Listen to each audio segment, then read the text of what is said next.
రాజన్న సిరిసిల్ల జిల్లా బోయినపల్లిలో కరీంనగర్ పీఆర్ఎస్ అభ్యర్థి వినోద్ కుమార్ రోడ్ షోకు విశేష స్పందన లభించింది. ఎన్నికల ప్రచారంలో భాగంగా బోయినపల్లికి వచ్చిన వినోద్ కుమార్కు గ్రామస్తులు బతుకమ్మలు బోనాలతో డప్పు చప్పుల నడుమ ఘన స్వాగతం పలికారు.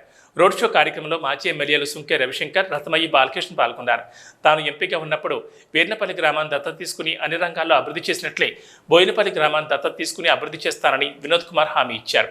ఎంపీగా చేసిన బండి సంజయ్ 5 సంవత్సరాల కాలంలో చేసింది ఏమీ లేదని, కేవలం మతాన్ని దేవుణ్ణి అడ్డం పెట్టుకుని రాజకీయ పబ్బం గడుపుతున్నారన్నారు.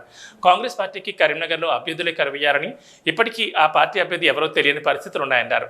అబద్ధాల పునాదులపై కాంగ్రెస్ ప్రభుత్వం అధికారంలోకి వచ్చిందని ప్రజలను నిండా ముంచిన రేవంత్ రెడ్డికి బుద్ధి చెప్పాలని అన్నారు. బోయినపల్లి మండలాన్ని మిడ్ మానేర్తో సస్యశ్యామలం చేసిన ఘనత కేసీఆర్కే దక్కిందన్నారు. నిండుకుండలా ఉండే మిడ్ మానేర్ను ఎడారి ప్రాంతంగా మార్చిన ఘనత రేవంత్ రెడ్డి ప్రభుత్వానికి దక్కిందన్నారు. పార్లమెంట్ ఎన్నికల్లో తనను గెలిపించి ఆశీర్వదించాలని కోరారు.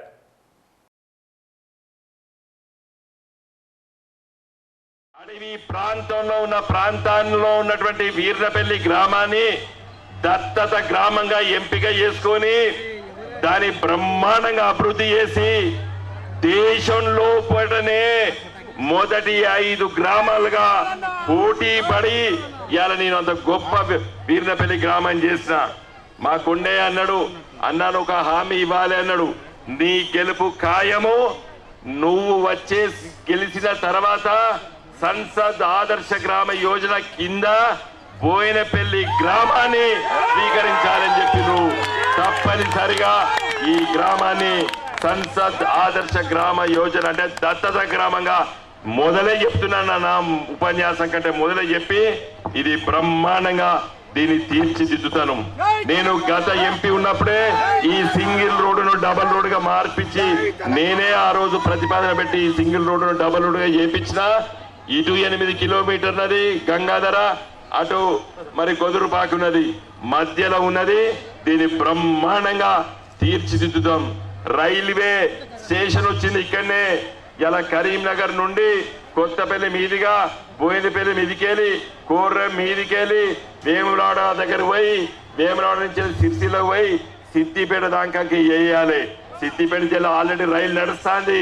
సిద్దిపేట, గజ్వేలు, మనోహరాబాదు, మెడ్చెల్లు, హైదరాబాద్కి రైలు పోతున్నది.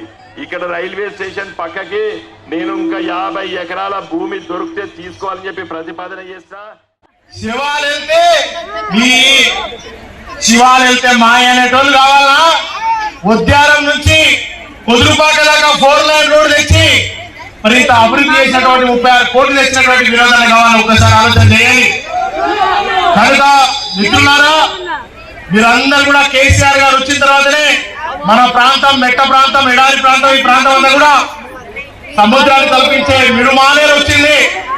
ఇదే మానవాడకు 600 పైసలకు అందరికి కూడా 4,20,000 రూపాయలు ప్రతి ఒక్క కుటుంబానికి ఇప్పించినటువంటి యోధుడు మన వినోదన్న.